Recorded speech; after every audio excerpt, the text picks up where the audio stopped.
Welcome to David Behaviour, a horror book review podcast. I'm Marie. And I'm Beth. And today's David Behaviour is Using the Gloom to Live Forever.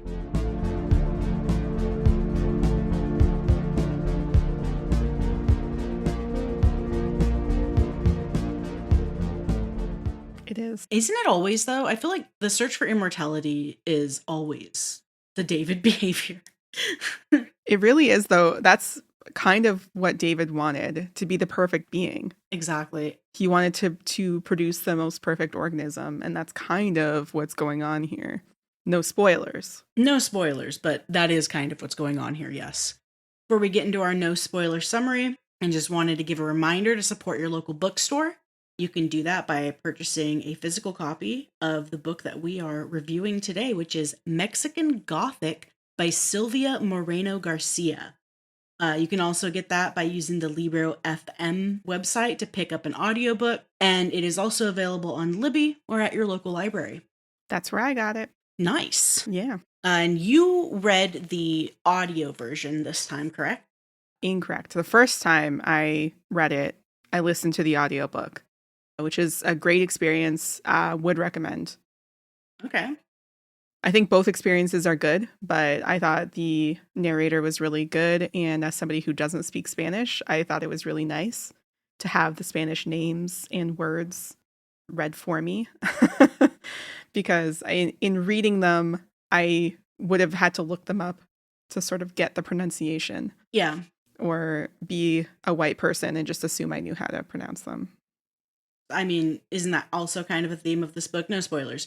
Anyway, let's do a quick description before we get too far down that train of thought. In this month's book, socialite Noemi is sent to the mostly abandoned town of El Triunfo to check on her cousin Catalina, who had recently married into the Doyle family. Catalina had sent a letter to Noemi's father indicating that she was being held in the house against her will, that she was being poisoned, and that she was seeing ghosts. So naturally, Noemi's dad thinks that she's being melodramatic, but he does care enough about his niece to send Noemi to check on her after his communication with Catalina's new husband, Virgil, fails. Yes. That is also a theme of this, assuming that women are being melodramatic. That word is used a lot. That word is used a lot, as well as hysterical. Hysterical and anxiety is also used a lot. Yeah. Yeah. Fun. Very fun. Interestingly enough, though, like this book, I really, really enjoyed it overall. So. Oh, me too. Yeah. Despite the sad things. Yeah. So I guess to touch on some similar media, this reminded me, inevitably, as all Gothic horror does, of Crimson Peak, as directed by Guillermo del Toro, who, hey, also Mexican. I've never seen it. We need to watch it. Okay. Crimson Peak is a fantastic movie. I highly recommend it to fans of Gothic horror and fans where the ghosts are literal, but also allegories, which is always fun. I would recommend, in terms of books, What Moves the Dead by T. Kingfisher. I had a movie one, though. Ooh. So I think we're going against form. I was getting big Get Out vibes from the beginning. I definitely see that. Yeah, that makes a lot of sense. I think that would be a good watch for very similar vibes, especially when you're talking about the theme of racism. Mm-hmm. Eugenics that is brought up in both Get Out and this book. Yeah, content warning, eugenics. I did also put The Fall of the House of Usher, just in the sense that What Moves the Dead is based on The Fall of the House of Usher. So I would say read both, just because The Fall of the House of Usher is short, and I think you'll get into that sort of Gothic vibe by reading all of these. Yeah, absolutely. I agree with that. I also feel like The Fall of the House of Usher is a decent primer for this book on its own. Oh, for sure. I wouldn't 100% call this an adaptation, but I do see like a lot of inspiration from The Fall of the House of Usher in this book. Mm-hmm, for sure. Yeah, and this book is set, just to be clear, in the 1950s. So there are obviously some gender things at play, as we noted or alluded to in the no spoiler description. So, The Fall of the House of Usher is obviously set in the 1800s when Poe wrote it. This book is set in the 1950s, and we can see a lot of the same gender discourse, even though Poe, I don't think, was discoursing on gender intentionally. Silvia Moreno-Garcia is, for sure. But you can do a bit of a comparison in gender studies between the two stories, I feel. Absolutely. I fully agree with that. Especially when you get down to the fact that what brings Noemi to El Triunfo and the high place, as they pretentiously call their house in this, is a letter from her female cousin. Mm-hmm. Whereas in Fall of the House of Usher, it is a male protagonist being answering the summons of a male friend of his. So like it kind of fully flips it on its head. Yeah. Well, and as well, there's a lot of things that get flipped on their head, which when we get into the spoilerful plot points, I'll point them out. But yeah, I really enjoyed that part of it. And I think that would be a good primer for sure. And in terms of sort of a preamble, like you said, I already read this one, but it was really fun to reread it and to see all of the clues and references. And I guess, I don't know, maybe I was just enjoying listening to the book the first time. I don't think I necessarily put together everything at the very end. I don't think it's possible necessarily to put together everything, but it's sort of neat to see the clues that are there through the text as you're reading through it, knowing what the ending is. Yeah, that makes a lot of sense. And for me, so this came from my trending recommendations list. Obviously, I had heard quite a lot about it, and I'd been looking forward to reading it because I'm Mexican American. My family is, well, I think I'm third generation at this point. But so my family comes from Mexico, and it was really interesting for me to read kind of a take on the 1950s Mexican social dynamics, as it were, and kind of compare that to what I've heard from family members over the years.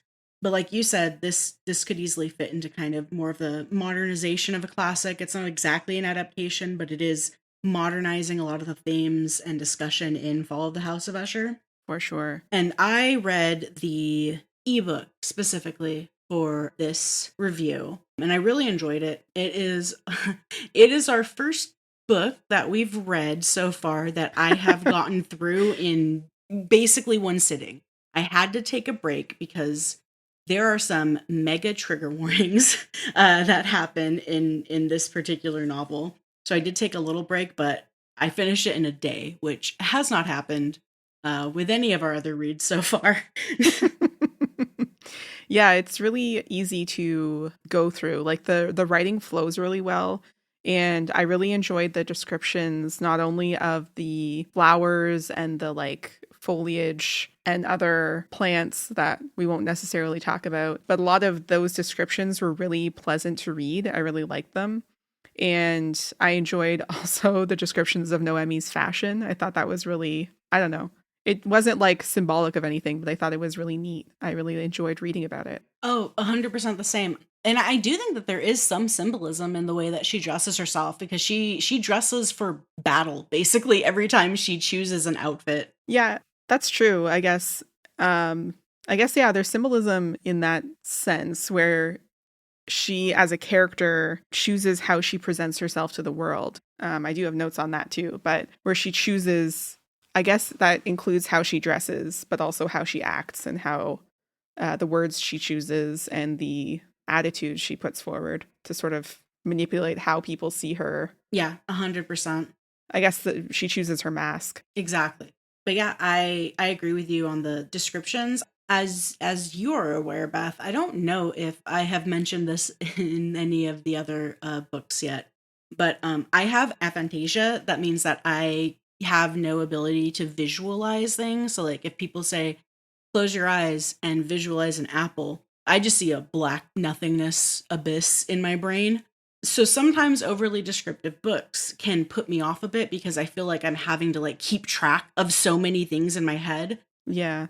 However, I did really enjoy Moreno-Garcia's descriptions, and I felt like she hit that good balance of where I was able to kind of put myself in the scene without feeling like I had to hold on to all of these like extra descriptions at the same time. That's really interesting. I didn't actually think about that, but that's true. I feel like, and all of the descriptions are very complementary to each other. You can sort of think about a previous description that she used in a different scene and compare and contrast them, and how some characters are described in comparison with other characters and things like that. Yeah. And what attributes are emphasized. 100%. So, is it time? I think it is. Before we get into the spoilerful plot points where we're going to go over the plot of this book, we should list the trigger warnings because, like I said, there's a lot. So, content warnings would include eugenics, attempted sexual assault, suicide, murder, including infanticide, cannibalism, incest, pregnancy, and pregnancy loss. Nothing, in my opinion, is explicit in the way that it is described. It doesn't linger over any of these topics, but they are present and you definitely see them in the world and in the descriptions that are given. Yeah, the one scene that you were talking about, it's not necessarily descriptive in that it's gross, but it is descriptive and visceral in the sense that you are in Noemi's head as it's happening. So the experience of it is as if it is happening to you. Exactly. Yes, exactly. So if you're sensitive to any of these topics, take a little caution as you read and feel free to take a break like I did. And we will put these also in the show notes, which you have already seen probably. Hopefully.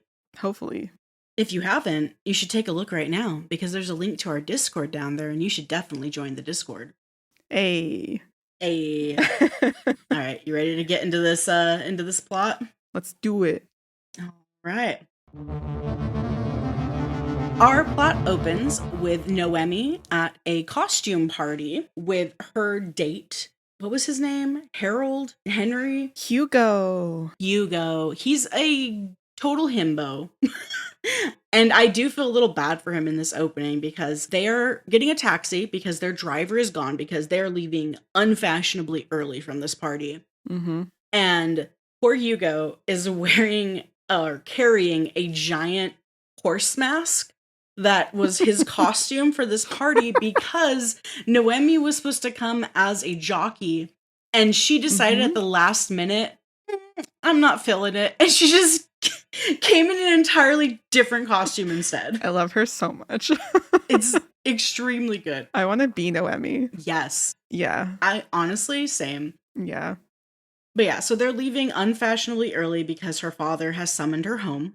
She gets a taxi. She's kind of mean to Hugo and tells him that she likes it when he's pouting. Mm-hmm. And then when she does get home, she learns from her father that they have received a letter from her cousin Catalina, who had been married off. Well, she wasn't married off. She kind of eloped with her fiance. And she has now written a very alarming letter talking about the fact that she's being held prisoner in the house and that she is seeing ghosts. Right. And I love Noemi's introduction. Also, the letter from Catalina is so vague. Even having read the book, it's very clear that even as a warning, she was not lucid when she wrote it. Even knowing the ending and knowing what the deal is, I think she's still sort of under the influence of the gloom as she's writing this, it feels like, to me. Absolutely. She is extremely vague in the warning that she does give and the description of what's going on. She's talking about hearing voices. She's talking about how there's like people in the walls. Mm-hmm. And then obviously because A, she's a woman, and B, because of this letter, Noemi's father is a little dismissive when he's talking about it. But I do appreciate that even though he is kind of dismissive, he is still very, like, obviously worried about his niece, who we later found out, like, he took in after her parents died. Yeah. So he does care quite a bit about her. He's just I mean, and to be fair, if I read that letter, I might think that my cousin was tripping as well. Well, it's so interesting knowing the end of the book. It seems like Catalina wasn't given the same speech. I guess because she wasn't strong enough to like take in the gloom. Like she was sick from the gloom, whereas Noemi wasn't. So I think that maybe she just didn't get the same introduction as Noemi did, because at the end, Francis gives her the whole speech about the Doyles and things like that. It gives her the whole history. And it seems like maybe Catalina just didn't get that. She wasn't deemed like strong enough. Yeah, that's kind of the impression that I got. I got the impression that she arrived there and they tried their whole thing that we'll get into later. Mm-hmm. And that she just, like you said, that she wasn't, quote unquote, strong enough for it. Yeah, it seems like I don't think she got the same treatment that Noemi did with Howard. That gross thing. No. the kiss. I think she was like maybe long term. She was given the time to like absorb the spores kind of thing. Yeah. Well, and I feel like too, it sounds like she had a very different reaction to the spores than Noemi did. And that might have been part of what stopped her from getting the speech, the explanation of what was going on. And the visions, I guess, probably also. Yeah. Because it seems like even Ruth didn't come to her in the same way. So maybe she just didn't like adapt to the house the same way that Noemi did. Yeah. Well, and it does sound like from her descriptions, Catalina seems like a very sensitive person. Yeah. Yeah. And I think that the house just kind of made her shrivel a bit. Mm-hmm. Like it weighed heavily on her. Mm-hmm. I do have her letter. I'm not going to read the whole thing, but to give an idea of what she sent, it starts, "He is trying to poison me. This house is sick with rot, stinks of decay, brims with every single evil and cruel sentiment. I have tried to hold on to my wits, to keep this foulness away, but I cannot, and I find myself losing track of time and thoughts. Please, please, they are cruel and unkind, and they will not let me go. I bar my door, but they come. They whisper at nights, and I'm so afraid of these restless dead, these ghosts, fleshless things." So, like, it starts out, Yeah. reasonably like, oh no, this is a woman who is afraid of what's going on in this house. And then it kind of immediately turns towards her visions of these ghosts and whatnot. So I guess she is still communicating with the house in a sense, but I think that she's not getting the same visits that Noemi was. Like, I think that she's not necessarily communing with Ruth, I guess, is maybe the sense that I'm getting, that she's more like, yeah, maybe it was like the workers or something like that. She was getting visions from. Yeah, and that would make sense too, because I do get the impression that Ruth was very much someone like Noemi. Mm-hmm. Ruth is a woman who has died in this house previously, and we'll get a little bit more into her later. This is the spoiler section. We spoil everything. You know who Ruth is. You read the book. Yeah, you definitely read the book and aren't just listening to this episode, right? People have already listened to this, like listened to our podcast at this point, and I've had several people mention that we called them out for not reading. So I'm doing it again. Hell yeah. Calling you out. Yeah. Yeah. Ruth is the deceased daughter of the patriarch of the Doyle family, Howard, who went on a little bit of a murder spree when she found out what her family had lined up for her. I mean, good. Yeah, good. I wish she had succeeded. I'm with Francis, so she should have burned the whole place down. Absolutely. But we don't know any of this yet. Because right now, Noemi's father is bribing her with the promise that he'll let her study anthropology at college, which is what she wants to do with her life. Mm-hmm. And like we mentioned at the top, this is set in the 1950s. Women going on to higher education was very unusual, especially when it was beyond like typical womanly studies. Yeah, I was going to say she is allowed to go to university. She's just not allowed to study anthropology because her father doesn't see it as a useful area of study for a woman. Because she talks about going to university. Yes. So That's the thing, is that she specifically has gone to university, but she went to the Feminine University of Mexico. Yeah. Yeah. Which teaches you how to be a wife. Yeah. Yes. Which is a valuable area of study for a woman. Oh, the only valuable area of study for a woman. However, if she goes and checks on Catalina, her father has promised that she'll be able to go to National University and study anthropology, which is what she is currently dreaming of. Mm-hmm. So she agrees. She's a little upset because she has to immediately leave. Yeah. But the train only travels to this town on Mondays. Yeah. She doesn't even get to say goodbye to Hugo. Oh no, poor Hugo. Poor Hugo. Poor Hugo. Yeah, so she arrives in the town and is greeted by Virgil. Oh, no, not Virgil. Sorry. She is greeted by Francis. Correct. And this is where one of the themes of this book starts. Francis Doyle and his whole family are English. They don't allow people to speak Spanish at the Doyle estate, which is called High Place, because it's British soil, damn it. And we're going to speak properly here. Which is very funny because is it British soil? Is it actually? I mean, they brought their own dirt. So technically speaking. Technically, I guess. It's not their British soil. Whatever. So yeah, colonialism is a big theme in this. Colonialism and eugenics. Yes. Both are spoken about quite a bit in this book. And also to note, when Noemi does arrive in El Triunfo, the town is very abandoned. Like, there are people, but there's not many people. It is clearly a town where there was a singular business that supplied jobs before, aka the silver mine that used to be in operation. And now with it gone, a lot of people have left, or very few remain, basically. Mm-hmm. She also notices that Francis is driving an extremely fancy car, but it's very old and hasn't been maintained the best, which ties into what her father had mentioned. Her father's kind of afraid that the Doyles were marrying Catalina to Virgil in order to get her money, because Noemi's family is very wealthy. They are in glass and dyes or something. Yeah, dyes. Like fabric. No, just dyes. Just dyes in general, right? Because she talks about like what they use to color glass. She talks about what they use to color fabrics. Like, she knows quite a bit about her dad's business, which is fun. Yeah. That's right. But yeah, Francis is kind of a sickly looking fella. Very quiet, very demure. Demure. Oh my God. This is such an old meme. We can't. I will, and you can't stop me.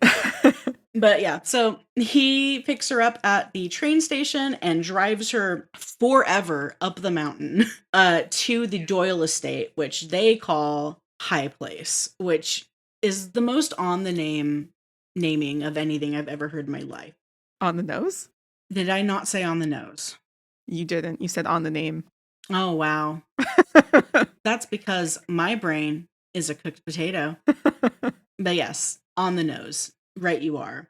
When she reaches the High Place, she meets Francis's mother, Florence, who is an extremely stern, strict woman with a huge list of rules that you have to follow in the house. Number one of which, no smoking, which is a problem because Noemi thinks she looks pretty cool when she smokes. Yeah, she's not wrong. I will also say that I had such trouble keeping the family straight. I know that that's kind of the point because they're all like incestuous, but I was trying to figure out, I was like, who is Francis's mother? Who is Virgil's mother? What's happening? It was very hard to keep straight in my mind. I didn't have a clear sense of the family tree. Got you. Even while I was listening to it. But it's not a big deal. Florence's father was Howard's brother. Right. So she is Howard's niece, and then her son is obviously Francis. And Francis's father was an outsider, Richard. Correct. And he died, unfortunately, not too long after he arrived. Mm-hmm. Definitely no foul play involved whatsoever. No. For sure. So Florence goes over this huge list of rules. There's no smoking in the house. You can't use hot water. You have to, because it, I don't know, will give you lurid thoughts. Like, a lot of the things that she lists as rules came off as the types of things that, like, back in the day, people would be like, oh, you can't, like, have hot water. That'll give you horny thoughts, basically. You know what I mean? Like, The reason that Kellogg made a cereal. exactly. Yeah. As she accompanies her to her room, I will say I did enjoy the description of the house when they first arrive. The house loomed over them like a great quiet gargoyle. It might have been foreboding, evoking images of ghosts and haunted places, if it had not seemed so tired. Slats missing from a couple of shutters, the ebony porch groaning as they made their way up the steps to the door, which came complete with a silver knocker shaped like a fist dangling from a circle. And then she thinks about it as an abandoned shell of a snail, which, I don't know, I just really enjoyed that description. I love that. Yeah. That's so great. It's so evocative. Yeah. So Florence takes her to her room. As they walk down the hall, Noemi sees a lot of portraits and notes how much everyone looks alike, which Nasty. Yep. Gross. Nasty. Disgusting. Sick. She even says, like, she wouldn't have been able to tell them apart even if she'd looked closely. Like, she... Yeah, just like me. Exactly. Not being able to distinguish the family tree. 100%. Because it's not. It's not a tree. What's the phrase? It's not a tree, it's a stalk or something like that. It's not a tree, it's a wreath. I'm Googling it because I want to. Okay, I was gonna say, Beth, you've left. What happened? Whatever. It's fine. It's a lot of inspiring quotes about family. That's not what I'm looking for. We'll workshop this joke on our own time. We'll definitely workshop the joke. That'll be in the description. Don't worry. We'll put it in the description. Oh, for sure. So after being in her horrible room that she hates already, the windows will not open. Like, she tries to secretly smoke and fails because the windows will not open. At dinner that night, Noemi meets Howard Doyle, the family patriarch, and he immediately is just like, oh, hey there. What do you think about eugenics? I can't with him. Just like testing the water in the worst way. Yeah. Like, don't you think some people are smarter? Some kinds of people are smarter than other kinds of people? Don't you think that's inherent to their nature? No, Howard. No.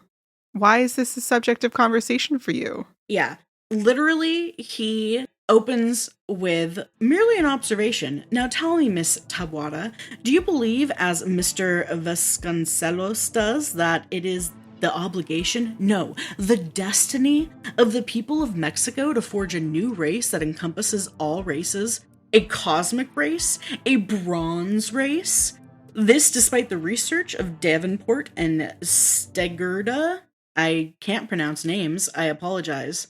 And she's like, you mean their work in Jamaica? Yeah, it's kind of gross. Like, she's just like, why are you bringing this up? He straight up asks her what her thoughts on the intermingling of superior and inferior types is. Yes. Wild. Just wild. All the while, the family just like sits there and watches this happening. Virgil, her cousin's husband, has not like even introduced himself to her at this point. They're just like watching her be accosted by this gross old man. Yeah, and I mean, we know why. Well, yeah. At this point. Yeah. But. Yes, weird. It's very weird. Gross, weird. Yeah. And then she finds out, apparently, that her cousin is suffering from tuberculosis. I forgot to mention, she does, like, manage to get 5 seconds with her a little bit before dinner. Florence is doing everything she can to make sure that Noemi and Catalina don't get to spend any time together. But she doesn't look like she has tuberculosis. Mm-hmm. And she's not acting as feverish as she seemed to be when she wrote the letter. Mm-hmm. But even at dinner, when she tries to like learn more about what's going on from Virgil, he doesn't want to talk about it. Yeah, he doesn't want to talk about it at all because he knows what is best for his wife. It's very clear that he sees his wife as property and her sickness is his responsibility. And he has a doctor coming and he's got it taken care of. Yeah. And doesn't care for, well, not even doesn't care for, he has no regard at all for Noemi's concern. His concern is paramount, and he doesn't care what Noemi thinks about it, and he doesn't care what Noemi thinks, period. He doesn't care what women think, period. Yes. Yeah, for sure. I despised this man from the moment he was on, I'd say screen, but on the page. Psychopath, absolute psychopath. Yeah. He does not give the impression of a man who is concerned about his wife's illness at all. No.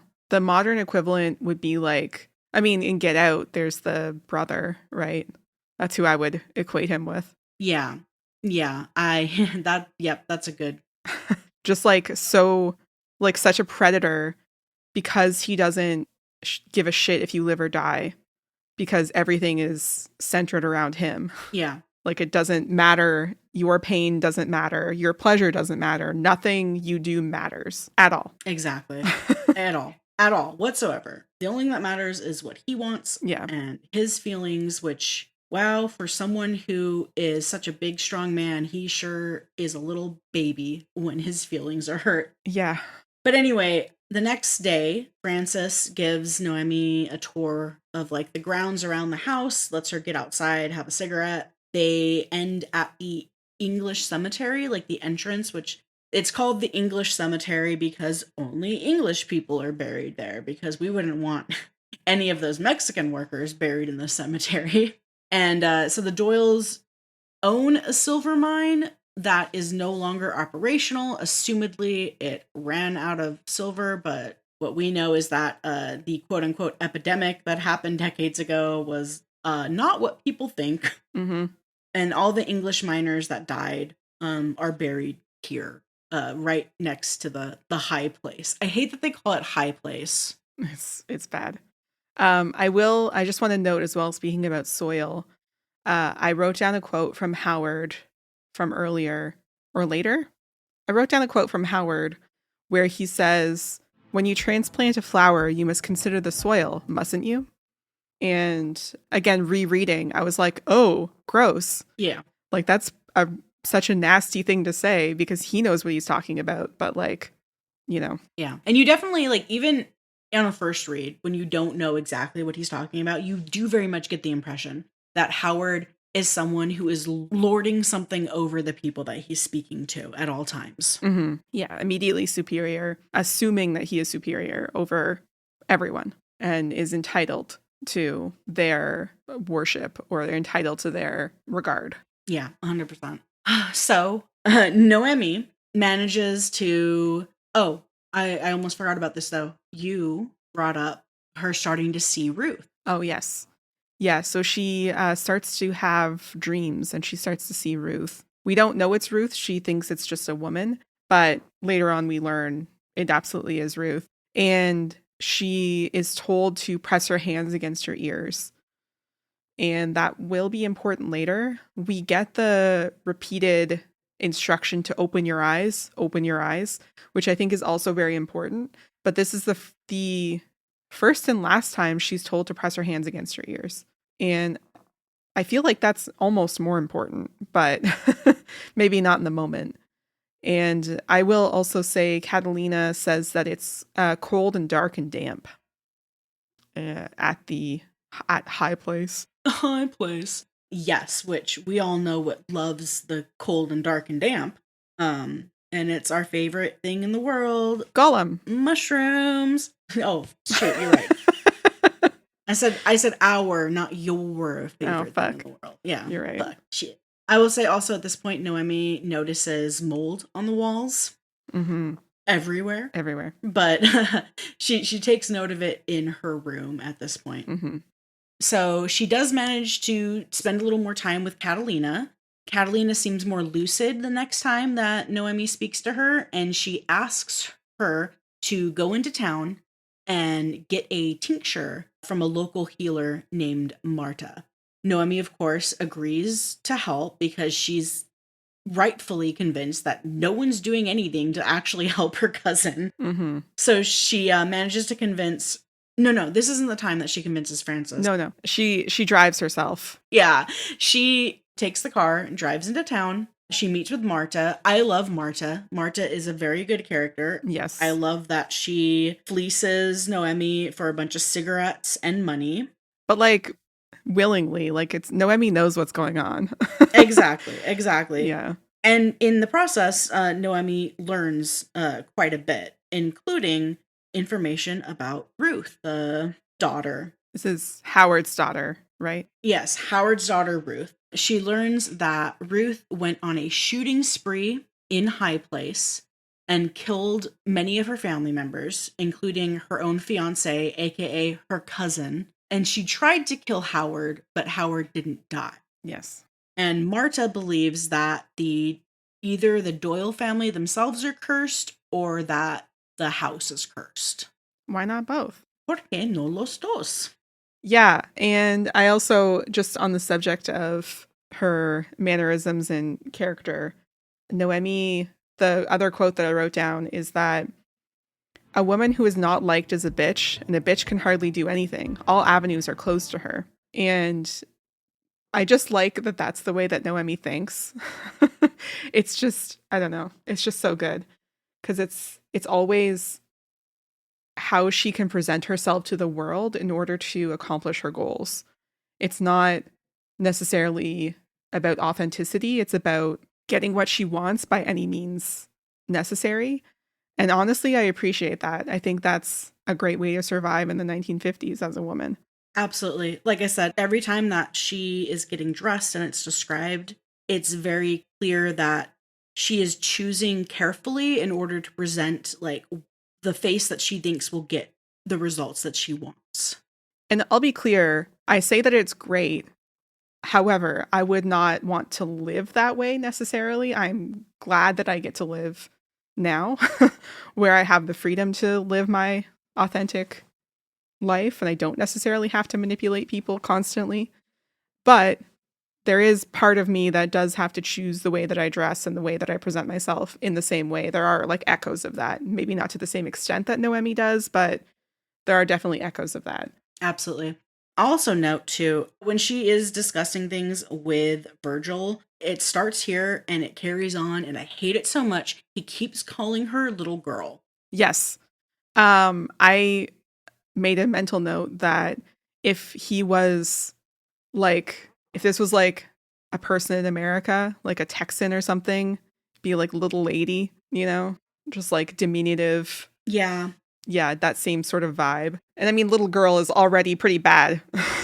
I almost feel like it's even more like dismissive than little lady. True. Because at least you're acknowledging her as a lady when you say it. Like, you know what I mean? Like, it's just, It's gross. Calling her a little girl is super gross, especially considering what is to come from this man. It's pretty gross. And it's, I mean, I would also say in terms of Virgil not caring about her, he seems to be just like amused by her attempts to adapt to try to get what she wants. Like he knows what she's doing and he doesn't care. Yeah.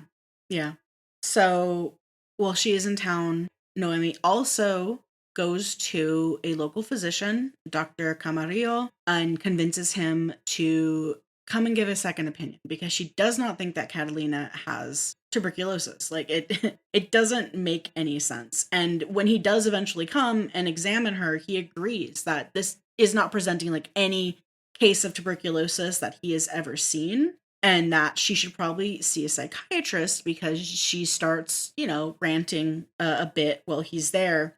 And immediately, though, Virgil is like, oh, that local yokel, he doesn't even have a beard.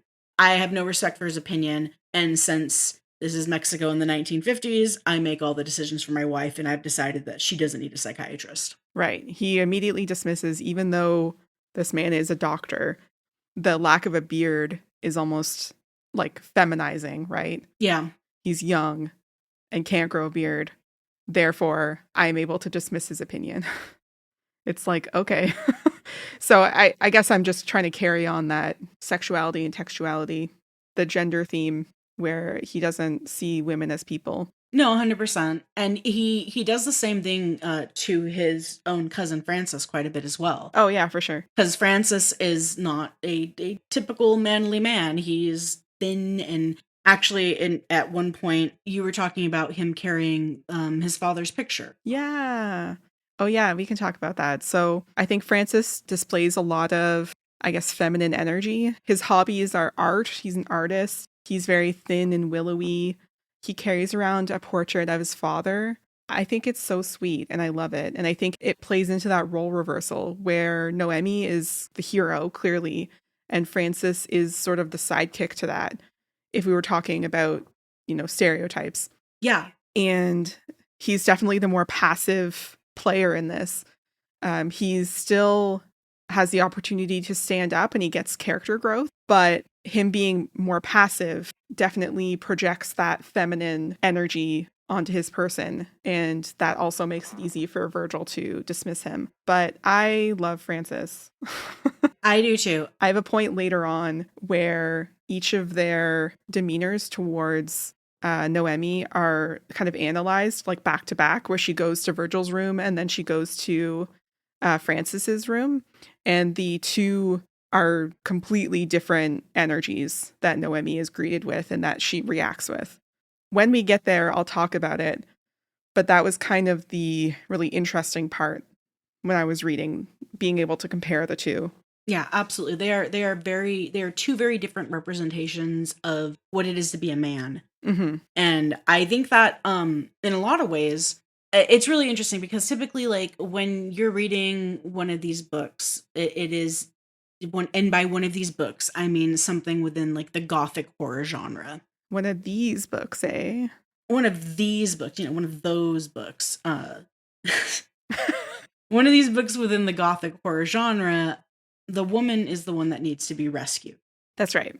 Like 99.999% of the time. There are more modern books that, riff on that, obviously, and this is one of those. And throughout the course of the book, it ends up being Noemi who ends up, like, rescuing Francis and rescuing her cousin and, like, rescuing herself. That's right. And there's one part where Noemi is trying to make peace with Florence because Florence is being Florence. Mm-hmm. And she apologizes for, like, cajoling Francis to go into town with her or whatever. And Florence is like, you just need to leave him be. Like, he has to accept his life. And I love Noemi's thoughts. Noemi went back to her room. She thought about all the times Catalina had narrated fairy tales. Once upon a time, there was a princess in a tower.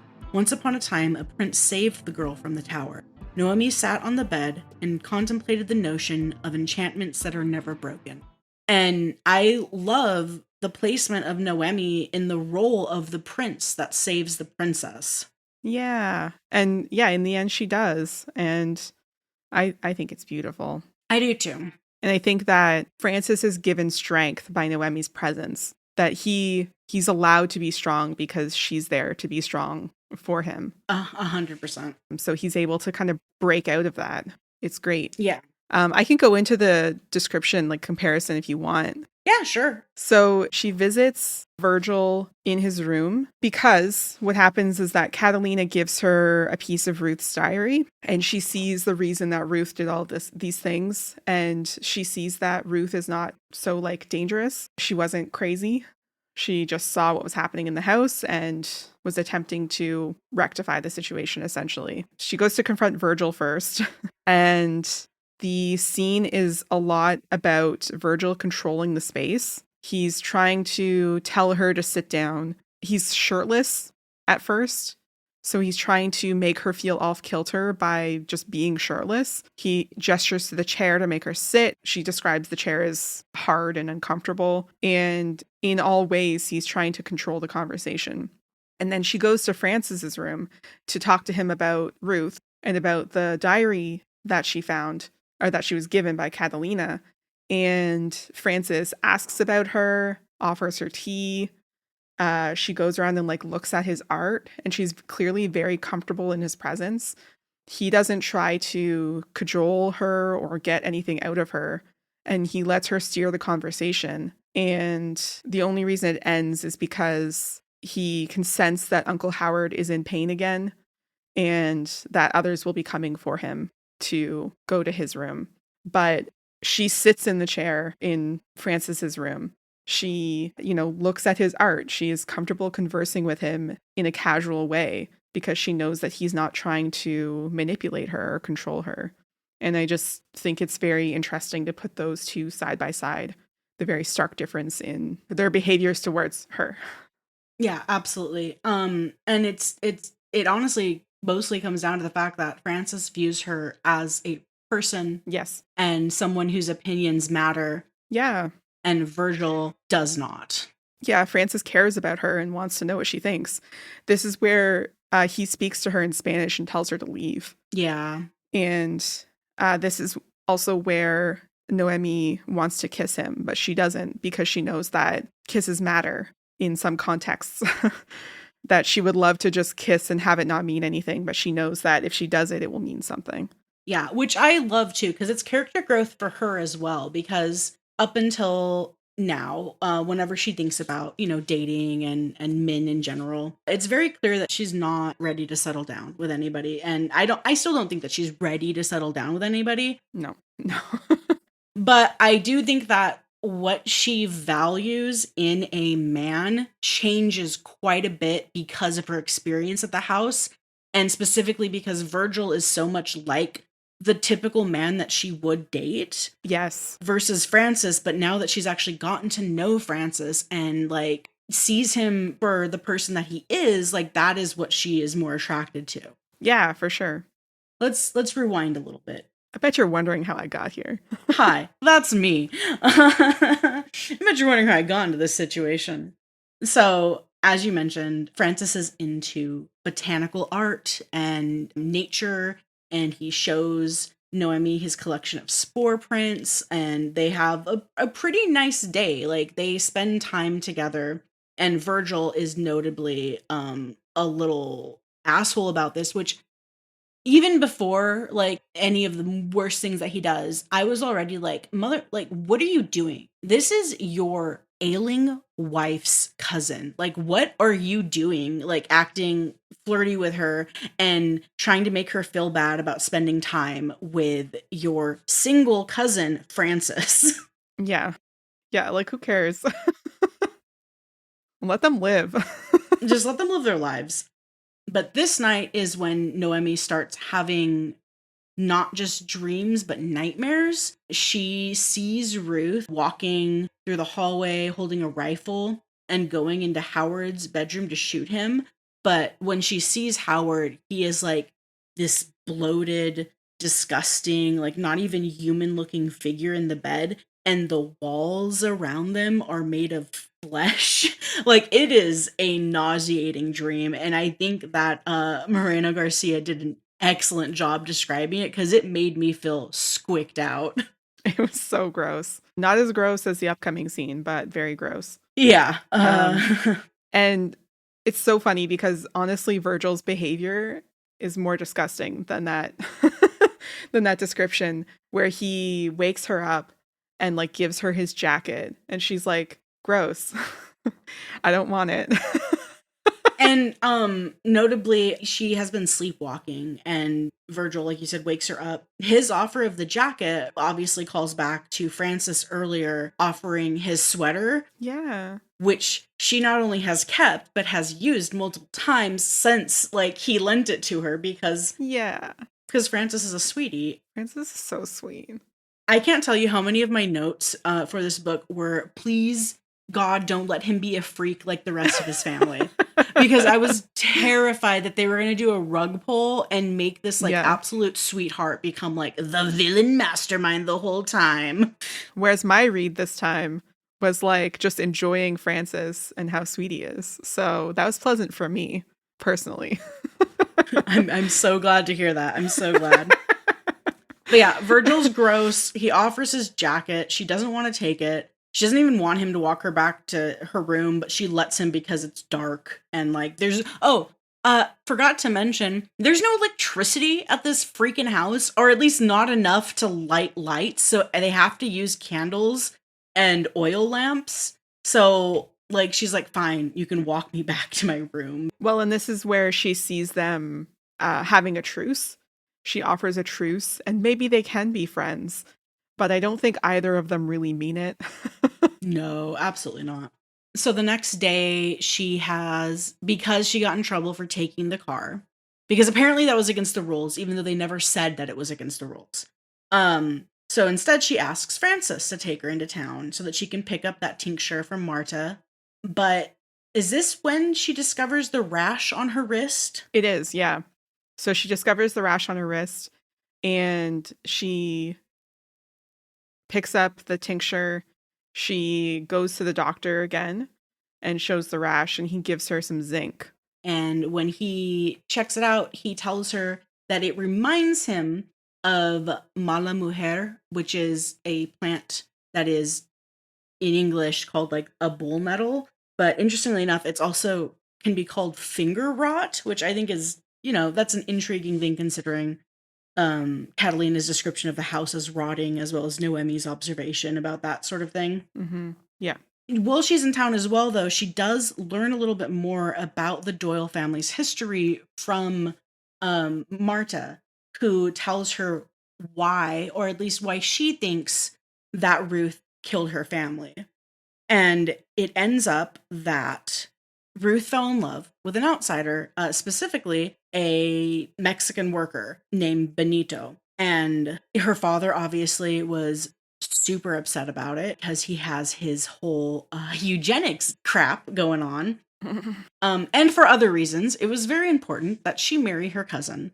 And Benito was disappeared, assumedly by Howard, and assumedly he was killed. And that is what Marta and most of the townspeople, it kind of seems like, they think that's why Ruth kind of snapped and attacked her family.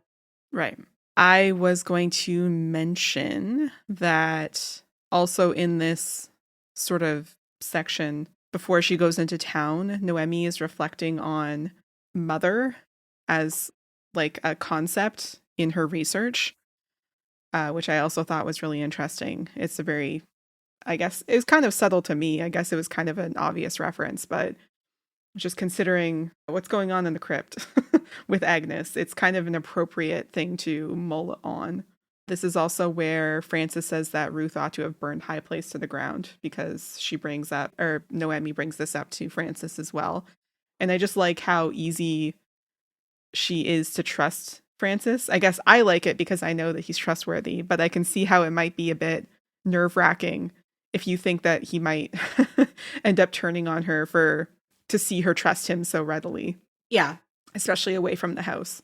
100%. Well, and because like he goes with her to the doctor as well, and like so he kind of knows more of what's going on than she's been willing, obviously, to trust like anybody else with. So yeah, it's a little bit concerning when, like I said, every note about Francis that I have is I love him.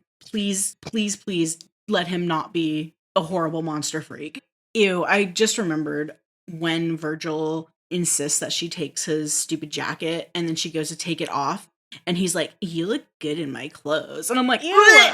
I hated it so much. Ew. Nasty.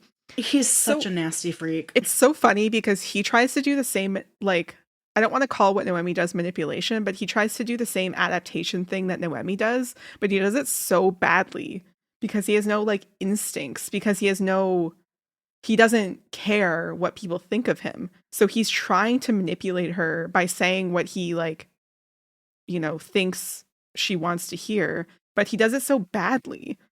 It's like, yeah. Well, and he absolutely underestimates her at every turn. Like he's doing this crap with the expectation that like she's gonna be fawning over him. Yeah. Like falling over herself. Yeah.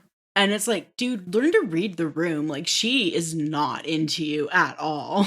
Well, and he has no reason to read the room because everything has been handed to him his whole life. Yeah. So he doesn't, like, even women, right? Like, he literally had his cousin handed to him. Yeah. And that didn't work out.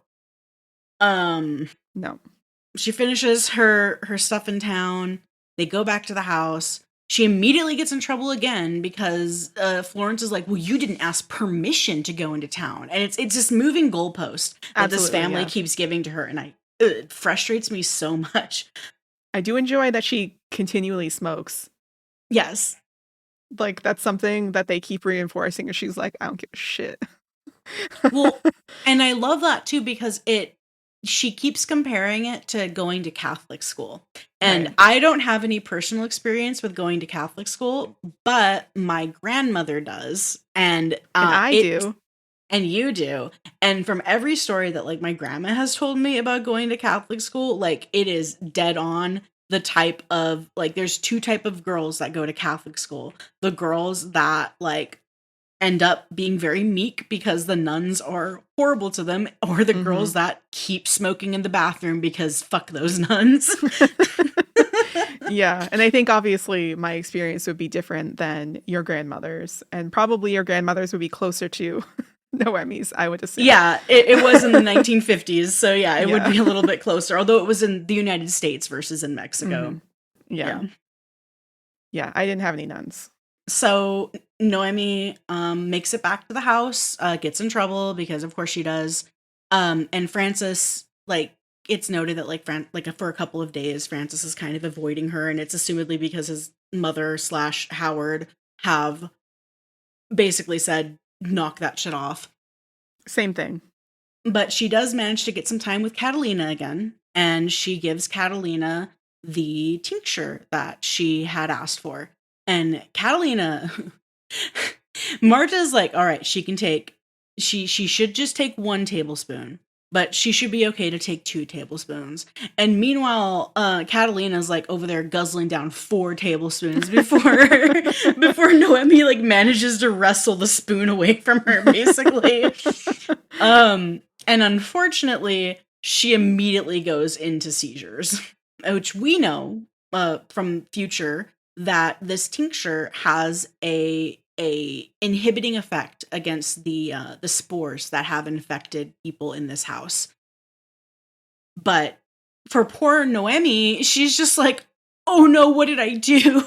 Like I felt so bad for her in this because like everyone's attacking her about what happened. They're telling her that she almost killed her cousin. They're telling her that it was like an opium tincture and that it caused a seizure somehow. And that like Noemi is still strong though, despite like the stress that she's going through in this moment, and she refuses to share where she got the tincture because she doesn't want Marta to end up disappeared like freaking Benito was. Yeah. It's really bad.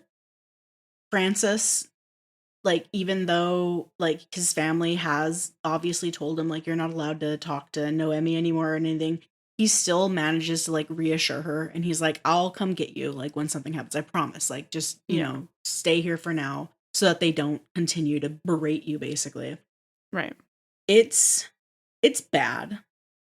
There's a lot of interesting things too, where as all of this is happening and after the doctor comes, Francis mentions something about how he's tired, like he can't go the next day to town or whatever because Uncle Howard is keeping them awake at night.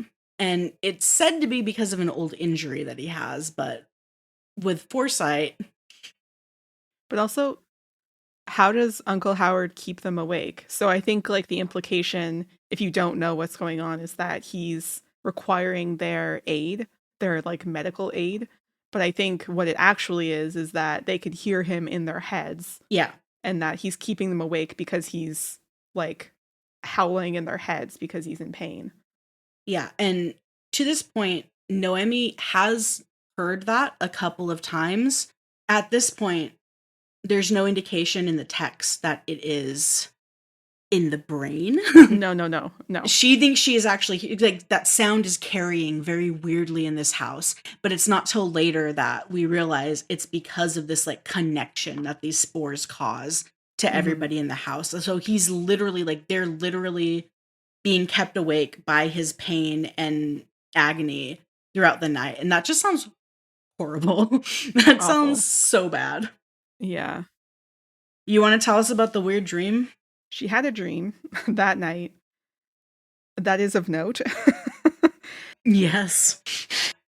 So the dream is that the house turns into plants, carpets of moss, there's vines and flowers, In her previous dream, the house was meat.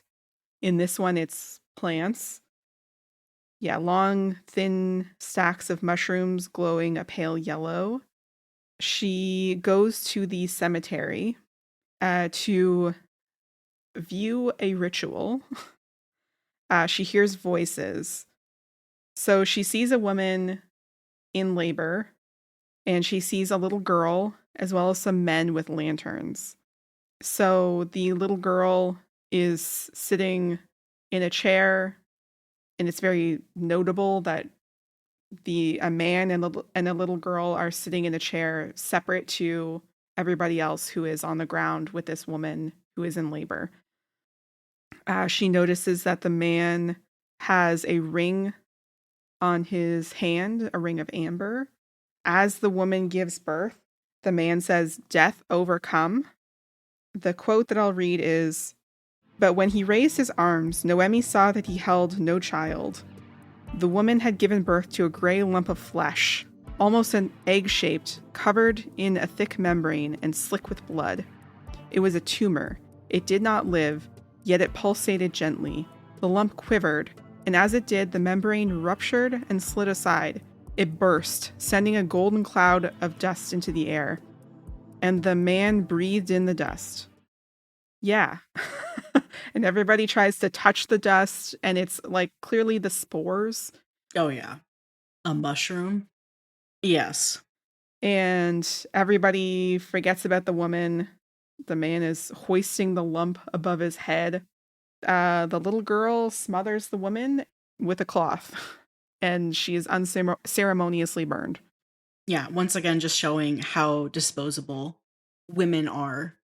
Yes. To this family and to this, mm-hmm. to Howard. Oh, Howard. And it's notable that they make the little girl do it. Yes. As well. Forcing women to inflict violence against other women. Mm-hmm. Yeah, this whole dream was wild to me. When I read this, I was so confused. I was like, oh no, is David here? Is this an alien? Is this a xenomorph egg that this woman has just birthed? Are we watching the newest Alien movie? Well, and this does later on, you can kind of see the parallels to the actual ritual that Noemi does eventually see, where we do get infanticide and cannibalism, where the Doyle family eats the baby, and the same thing happens. They eat the baby, same as how they absorb the spores. That's the parallel. And the woman is dumped into the fire. And in the case of the ritual, I don't even think she's fully dead. I think they just dump her in the fire after she's done. Yeah. Because all she was the vessel. Yeah, it's really interesting. So in terms of this dream, do you think that this is Ruth trying to tell Noemi what's going on? Or do you think this is because of the connection to like Howard's mind? Like this is some weird remembrance of him, of the ritual that is to come? I think that is the combination of Ruth trying to tell Noemi what is happening, as well as a connection to the gloom. I don't know if Ruth necessarily is able to give her these visions. She was able to show her what she did in shooting Howard and shooting her family. But I think that this is as a result of the connection to the gloom, maybe with Ruth's influence. That's my opinion. Maybe Ruth is like softening that so that she's not seeing the whole. That's what ritual. I was. That's the part that made me wonder, because she sees it not as an infant, but as this strange egg, basically, and witnesses, the egg breaking open and the gold dust and everything, instead of seeing it as what it actually was. So that was just, I was just curious about your thought on that. Yeah. We also start getting a lot of Ouroboros symbolism around this part of the book. Mm-hmm. It is the Doyle family's. It's not officially their crest. They don't officially have a crest because they're not anyone's No. I cannot emphasize how much this white family is not anyone special. They just happen to be a rich English family that like took advantage of a small village in Mexico. Like Oh, they are not anyone yeah. special. They took advantage of a lot of things. Oh, we'll get to the other things that they took advantage of. Yes, they're like a white family who felt entitled to anything they wanted, basically. Yeah, it is so infuriating when we do learn like the truth of how the gloom was quote unquote discovered because obviously Hmm. it's been around for much longer. But like a lot of things, Howard was like, "No, this is I did this. This is This is mine. my thing." Yeah. Well, and we learn early on that it's not their silver mine. They basically stole it. Yeah, it was the Spaniards originally Yes. who made it, and then they came and they were like, "Actually, it's ours now. We're here now." Yeah. Ugh, so annoying. Colonialism. Colonialism.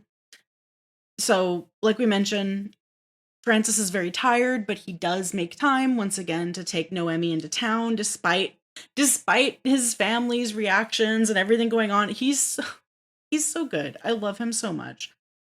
So she tries to visit Marta, but Marta is not home. And at first she's worried, and I would be too, because like my assumption would be that, oh shit, like this family has murdered this poor woman who just made a Yeah. tincture for somebody. Yeah. But she does visit Dr. Camarillo, and he tells her that Marta tends to go out of town to like visit her daughter and gather herbs.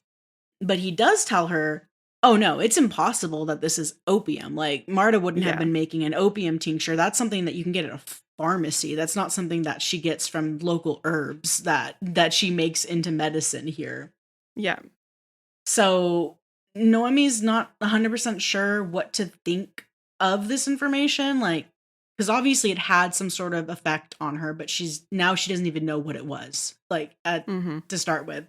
But she keeps waiting to get an opportunity to speak to Catalina again. But Florence is making sure that she does not have unsupervised access to Catalina anymore. And this is when Catalina passes her that torn page from Ruth's diary. And she realizes that Ruth planned to kill her father, Howard, because he had beaten and abused her, like, not just because of Benito, but also seems like throughout her life. Like, she had been Hmm. abused growing up in this house.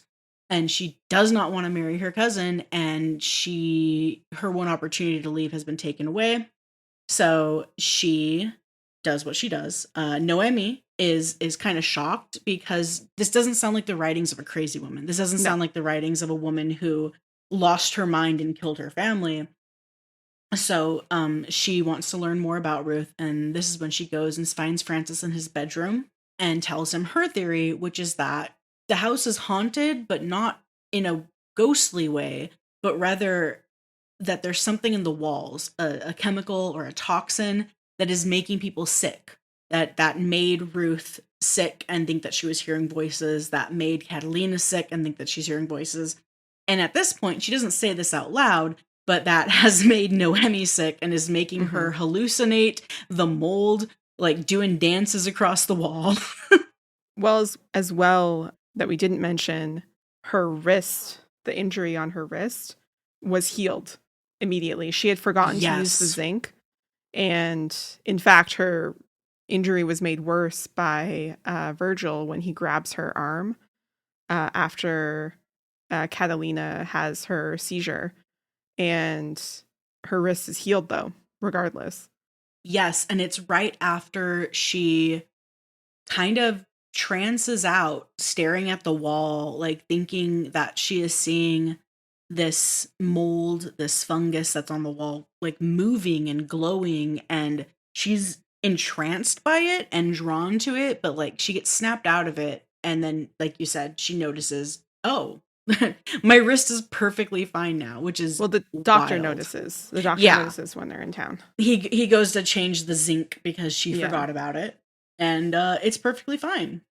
Francis, at this point, like you mentioned, he switches to Spanish so that Nobody can overhear them. Assumedly, Francis is the only one who really speaks Spanish. Yeah, Well, that's what he mentions when he picks her up. He said, "I okay. can speak Spanish, no worries." But but he says it's forbidden at the house. So I think Yes. even if they could, they don't. Okay. He switches to Spanish and he's basically telling her that she needs to leave. Like she needs to Yeah. leave High Place immediately. You That might it's not say, safe. "Get out."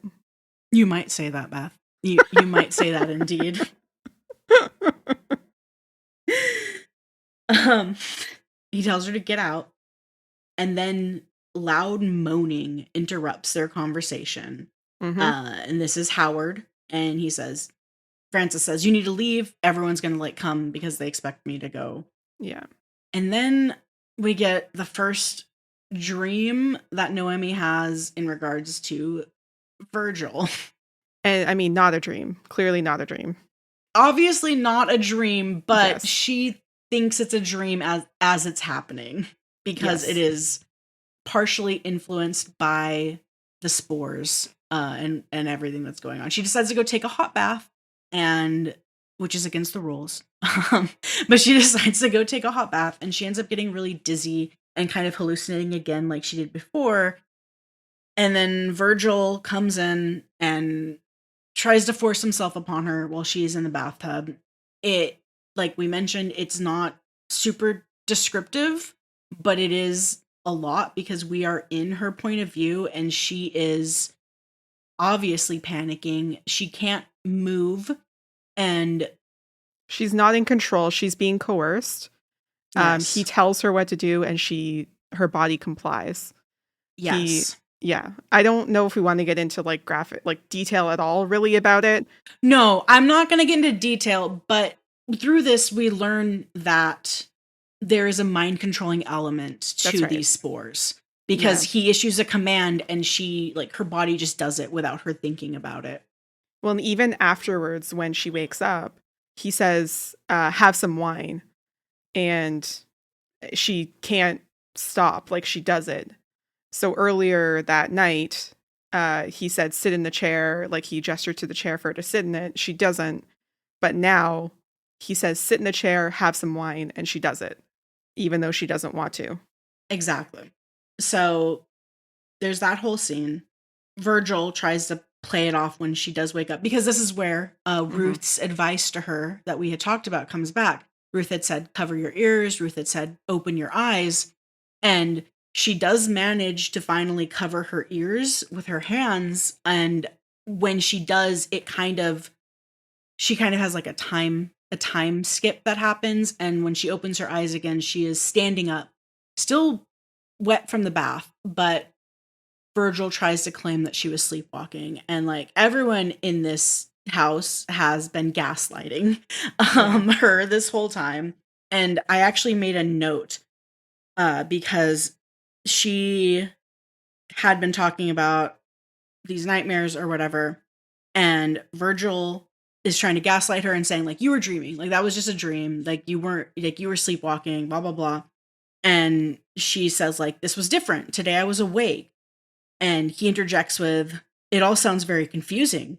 And she says, that's because you're not giving me a chance to talk. And then this is the part where I highlighted where it says, you're very tired, he said dismissively as he began to descend those steps. Noemi went down 3 more steps, attempting to maintain the same gap between them. Is that what you told her? You're very tired? Did she believe you? And so this is Noemi catching on to the fact that not only is she being gaslit, but most likely her cousin has been gaslit in the past with everything that is going on.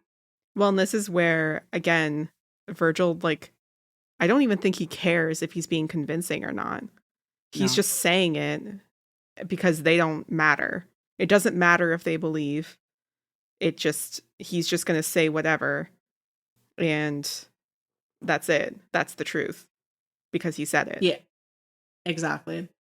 And so at this point, she makes a snap decision and she's like, I'm going back to Mexico City. Like, you need to drive me to town right now. I'm going home.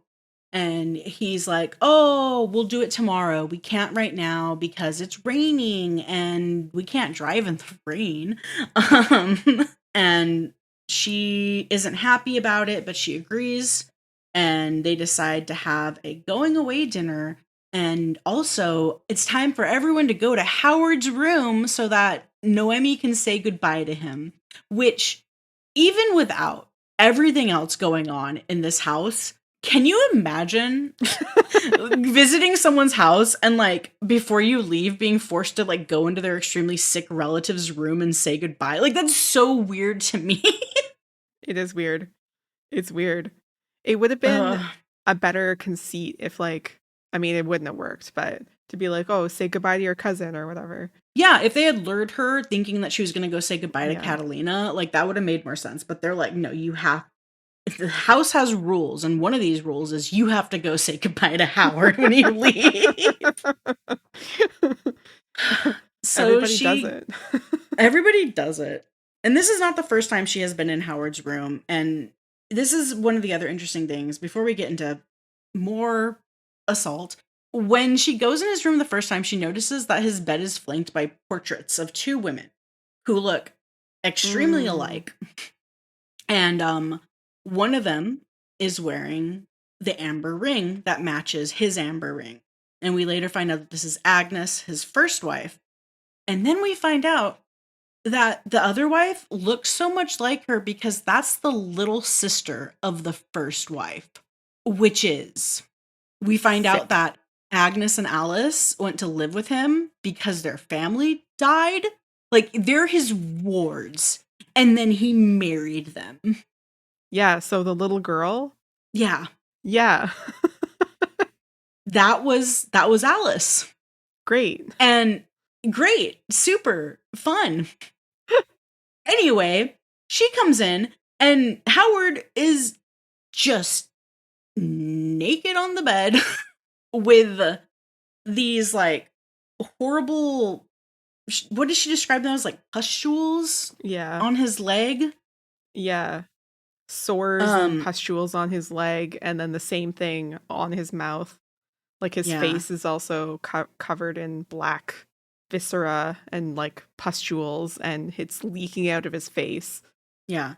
And he's described as very bloated, and it's very akin to the way that she saw him in Ruth's vision of when she shot her father. And then Virgil's like, you got to get closer to him. And she's like, do I? Do I really need to get closer to him? And they basically force her head down towards him, and Howard shoves his tongue in her mouth. And this is the most visceral and disgusting scene for me in a lot of ways. Yeah. It's gross. Everything's gross. This family's horrible. Awful. And I want nothing more than for Noemi to get the fuck out of here. But first we have to have a series of visions. Yeah, we learn about the indigenous people that took Howard in many, many years ago. And, more than 300 years ago. Howard found this cave with indigenous people who took him in and healed him with these mushrooms. And then he killed them, and he took the mushrooms, and then he brought the swale over to this silver mine, and it grew in the house, under the house, above the house, around the house. Just the house. The house in general. Yeah. High place. Yeah. So she learns about that great, cool history. Yeah. And also, this is where she learns that it's the gloom. Oh, yeah, the gloom.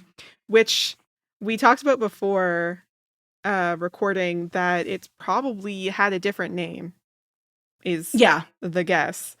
But Howard calls it the gloom, like a lame, gross colonizer. But yeah, after seeing these visions and finding out the truth of what's going on, Noemi awakens in her room, and Francis is trying to give her some water, and she's very angry with him, understandably, because, like, he was there. He was in that room and he did nothing to stop it. But she ends up listening to him after he begs her to like let him explain, basically. And he tells her that basically when Howard found this fungus that extends human life, it kind of became a web that has entwined this entire family in its grasp. Like you mentioned, it's in the house. It's all over the house. It's everywhere. And there's no escape from it. And Frances informs her that, well, yeah, Howard arrived here like 300 years ago. And that's because every once in a while, when his body's about to give out, he transfers his consciousness into the gloom, this network, this fungal network that has taken over this house. And then from there into the body of, and he notes, a willing recipient. I don't know how willing that can actually be, considering the effect of these spores on the Yeah. people, and also the fact that they're essentially being raised in a cult. You know what I mean? Like, Yeah, we can see there's coercion going on, and we can see, like, even with Alice, right? You can see that there is indoctrination and brainwashing happening. absolutely. Like you said, it's very cult-like. And that the next recipient is supposed to be Virgil. And then he lets her know that although the Doyles are very, well, we talked about eugenics earlier. They're very, very big on keeping the bloodlines pure. Due to that inbreeding, they're no longer able to produce viable offspring, which means that if they don't bring in some new blood, the buck stops with Virgil. And Howard is not about that, so it's been decided that Noemi is going to become a member of the family. Because she is strong, and her reaction to the gloom was positive, question mark. Yeah. She had a not unpleasant reaction to the gloom. She received it well, I guess, because she's strong.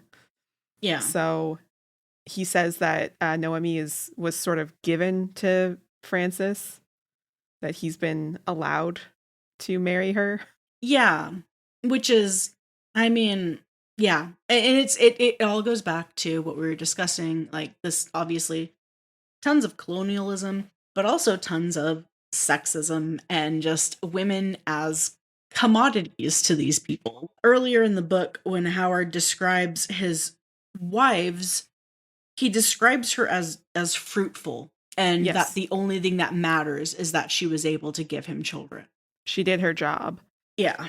The portraits are very much like, these were my prize horses. Yes. It's not like, these were my beloved wives.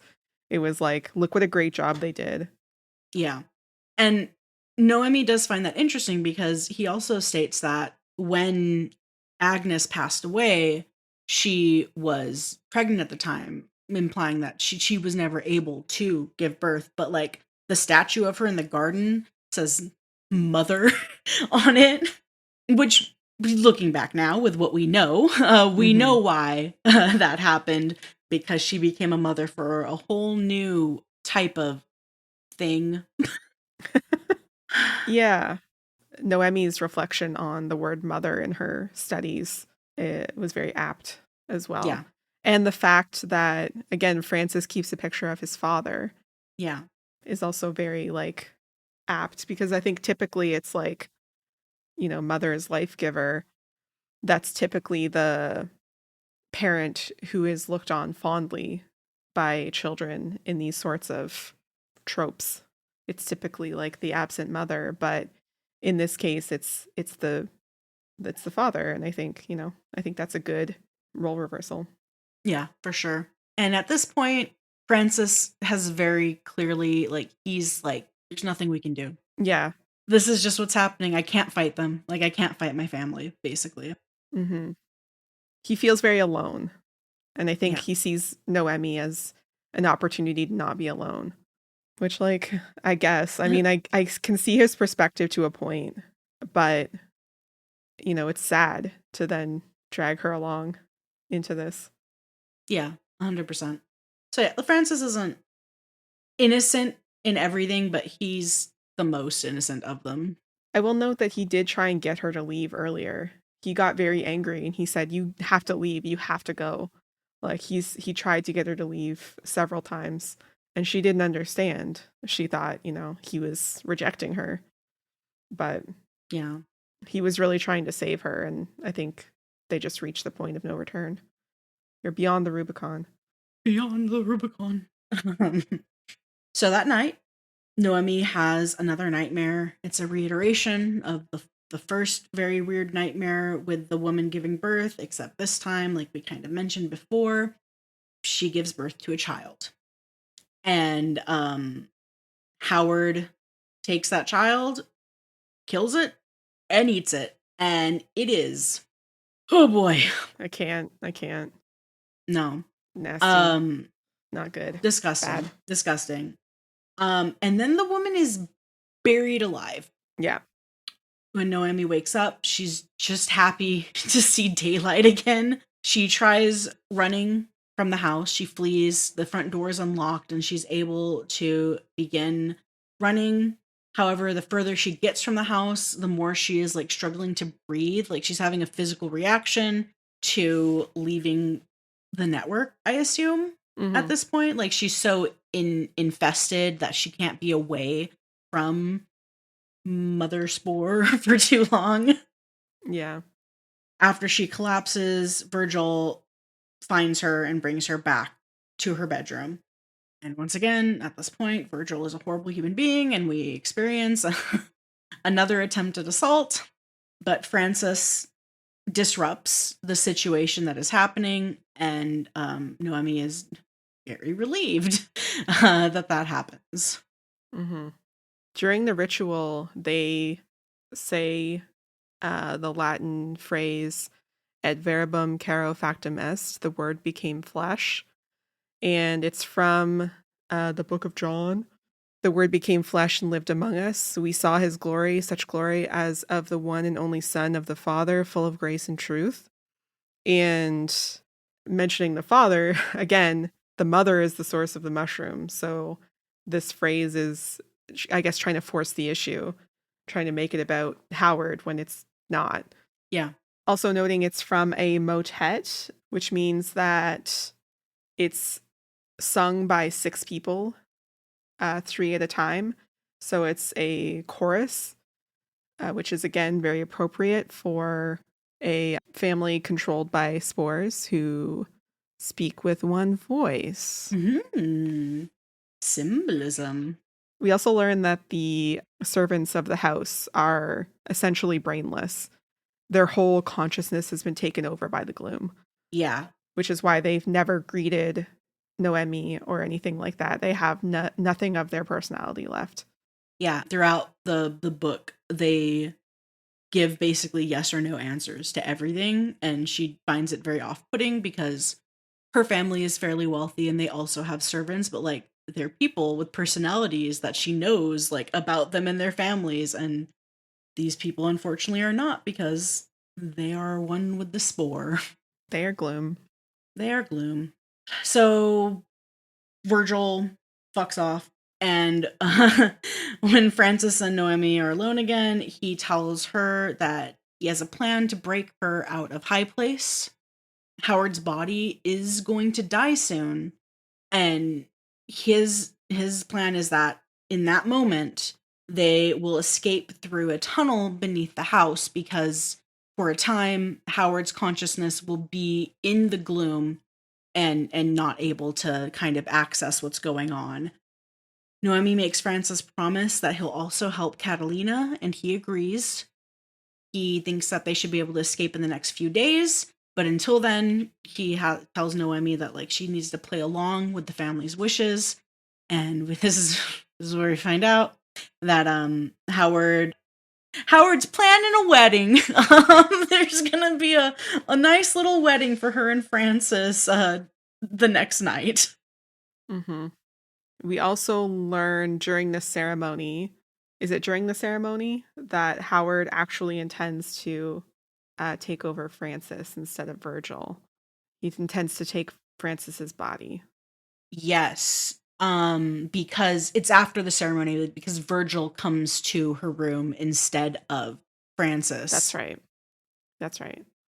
Yeah, she wears this gross ancient wedding dress.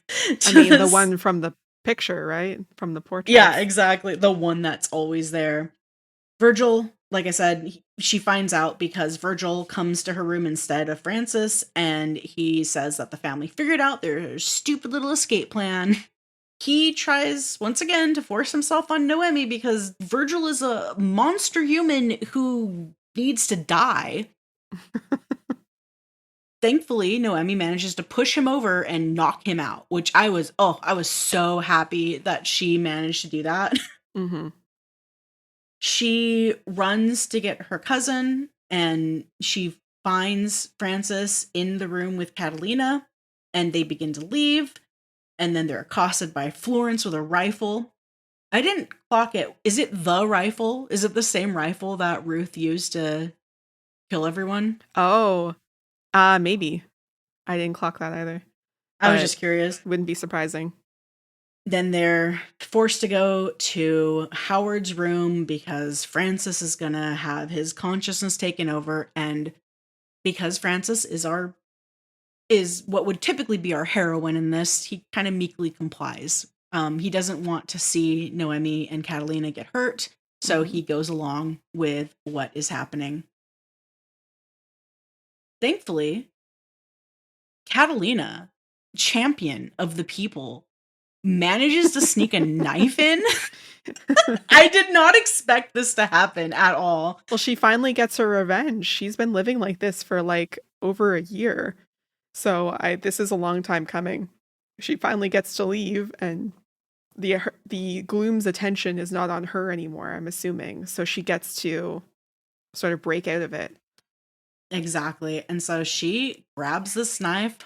Yeah, she's been building up to this attack, and she just stabs Howard repeatedly and then, goes to escape. Florence attempts to shoot Noemi, but Francis manages to wrestle the gun away and shoots his mother, which heartbreaking, but also like, he had to do what he had to do. Thematically appropriate. Exactly. Noemi then takes the rifle and, emulating what she has seen Ruth do, she shoots Howard. Then they all start running towards the tunnel that Francis had talked about. Like everything's going so well. The tunnel leads to the cavern, the original cavern, the cavern where she's been dreaming of these rituals taking place. And Virgil does his villain monologue. Oh, God. I kind of skimmed over. He strolls in and he's like, I wanted this to happen all along because I hate my daddy and I want to be the new immortal lord of this shithole. Lord of the Gloom. Lord of the Gloom, that's me. Noemi finds behind the cavern altar the mummified remains of Agnes, the source of the gloom, the epicenter, if you will. And during Virgil's stupid villain monologue, she chucks a lantern into Agnes's body. And obviously, she's been mummified. It goes up into flames. And because the gloom is burning and the source is being taken out, both Virgil and Francis collapse, and Catalina still has her knife, which I love, and she stabs the heck out of Virgil, and then she helps Francis and Noemi escape. And I'm just like, yes. I love this. I love that everyone participated in this escape. Yes. They managed to run all the way down the mountain, which I'm like, that's adrenaline, because the way that it's described on the drive is so far. Yeah. Well, that's the whole thing. Noemi keeps saying she'll walk, and they're like, it's so far. You can't. That's true. That's true. They keep telling her she can't. Well, then she does. And she does. They manage to take refuge with Dr. Camarillo. She calls her father. I forget what she says to him. I just want to note that this whole thing could have been prevented if they had electricity, because then they wouldn't have these lanterns. Yeah, it's their own fault. It's their own fault for being too cheap to get electricity. Also, I mean, She gives them each sweaters, Catalina and Francis. I thought that was really sweet as well. Cute. My father will help smooth things out, is what she has to say about this situation, which I love. That's what her dad was supposed to do to begin with. Exactly. And yeah, and then Catalina's like, what would they charge us with? Like, we end with a conversation between Noemi and Francis. She's telling him about how much he's gonna like life in the city, basically.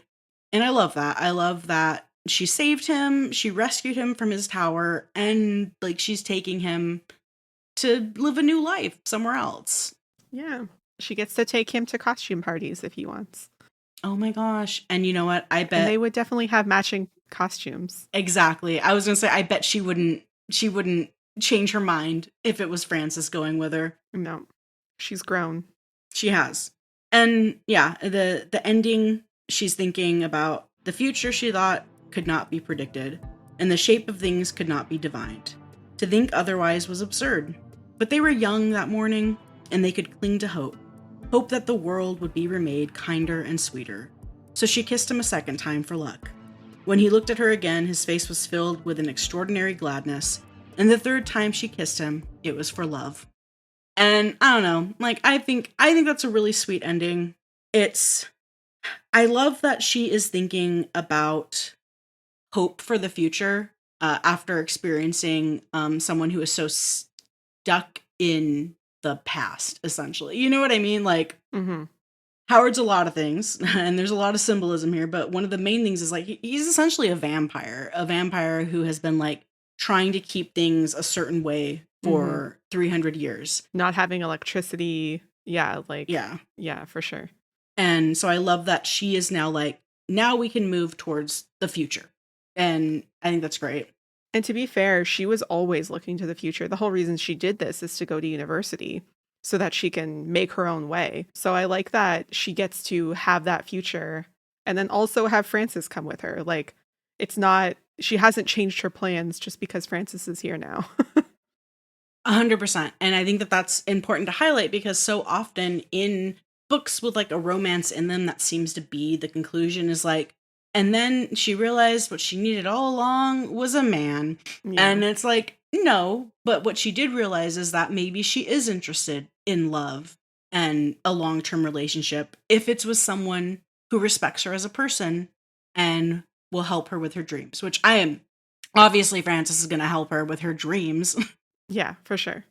And she can help him.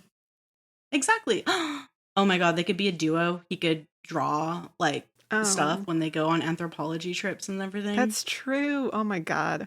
Basically the Jurassic Park couple.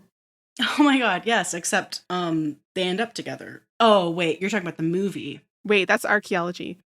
I mean, maybe it could be archaeology. She did express an interest in archaeology at one point in the book, which is really funny. That's true. She does like history, though. She does. So, overall, Beth, what do you think about this book? I really, really like this book. I think the ending was like a bit saccharine, so that's why I would give it a 4 instead of a 5, honestly. I really liked the writing. I liked the symbolism. I liked all of the descriptions. I feel like it was very pleasant to read. Like I said, the ending was good. It was just a little bit sweet for the tone of the rest of the book. I really liked it. I just felt like it didn't match necessarily. That's super fair. I am right up there with you. I think I lean more towards a like 4.5 even with this because I was just so happy that in the end Francis was not a horrible freak like the rest of his family. Like, I mean, time will tell. I mean, that's fair. That's fair. But like I feel like a lot of the time, and maybe this was Silvia Moreno-Garcia kind of pushing back against this trope. Oftentimes Gothic horror, Gothic romance ends tragically. Like there's usually like some tragic bent to the ending. And I kind of like that. Instead, she gave them their happy ending. Yeah, for sure. And like you said, tonally, it's not, 100% on point with the rest of the book. But I really enjoyed this. The high score might be a result of reading it after our last 3 books that we've read. A contextual rating. A contextual rating. But I do think that this is a genuinely good book, and I would recommend it to anyone else to read. Yeah, for sure. Despite all of the trigger warnings, I do think it is worth reading, for sure. I agree. All right. Well, thanks for listening. If you want more from us, time to our spin social the wheel. Oh no, you're right. I skipped the wheel. God. Oh my god, Maria. It's because it's your turn. I don't charisma. I'm kidding. I'm joking. Ends the call.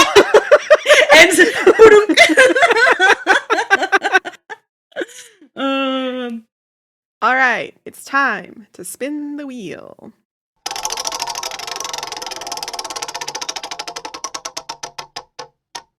All right. Ooh, a new one. Seasonal, thematic. So as a reminder, seasonal or thematic can cover exactly what it says on the tin. It might be about Christmas, or it might be about the beach or a haunted house. Okay. A few to choose from. Yeah, I think I'm going to choose The Hacienda. So that is The Hacienda by Isabel Cañas. I'm also making it difficult for myself because there are going to be Spanish words that I'll have to read. Yeah. Listeners may have noticed that aside from Dr. Camarillo, I avoided saying most people's last names in this book because despite being Mexican American, I didn't grow up speaking Spanish, and Spanish words are hard sometimes, y'all. I don't think I've read anything by Isabel Cañas, so I am excited to see what's going on. The back of the book sounds fantastic already, so I'm excited. It's really good. I think you'll enjoy it. I want to keep our streak going. Someday I will read a book I haven't read, but today is not that day. Today is not that day. All right. Sounds good. So, thanks for listening. If you want more from us, our social media is in the show notes, as well as a link to our Discord where you can join in on the conversation and suggest some books for us. Get out there and commit some David behavior. Bye. Bye. I beg you, don't embarrass me, motherfucker. Oh my